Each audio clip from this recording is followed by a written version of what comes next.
و Kashmir liberation front کی جانب سے شہدائے جموں و کشمیر کانفرنس کا انعقاد کیا گیا، جس میں کشمیریوں کی بڑی تعداد نے شرکت کی اور کشمیر کی آزادی تک جدوجہد جاری رکھنے کے عزم کیا اور شہداء کو خراج عقیدت پیش کیا۔ دارالحکومت ریاض میں منعقد ہونے والی تقریب میں مقررین نے خطاب کرتے ہوئے کہا کہ بھارت مقبوضہ کشمیر میں لوگوں کو طاقت کے بل بوتے پر قید تو کر سکتا ہے، مگر کشمیری قوم اپنے حق کی خود ارادیت لے کر رہے گی، اور مقبول بٹ شہید سمیت دیگر شہداء جس انداز کے ساتھ اپنے خون سے تاریخ آزادی کی تاریخ کو رقم کر رہے ہیں، ان کا خون جلد رنگ لائے گا۔ جموں کشمیر لبریشن فرنٹ سعودی عرب کے صدر سردار پرویز کا کہنا تھا کہ مقبول بٹ شہید نے آزادی کی جو عظیم جدوجہد شروع کی ہے،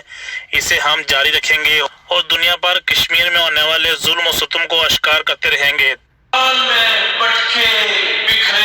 اس قافلے کو، اس کارواں کو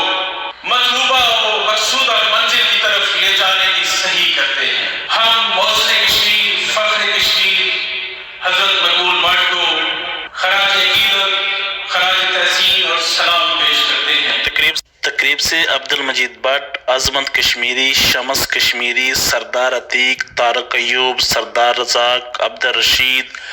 سردار نعیم، سردار افضل، سردار نسیم، بشارت اور دیگر نے خطاب کی اور شہدائے کشمیر کو خراج عقیدت پیش کیا۔ الیاس رحیم، بیورو چیف، کے نیوز، الریاض، سعودی عربیہ۔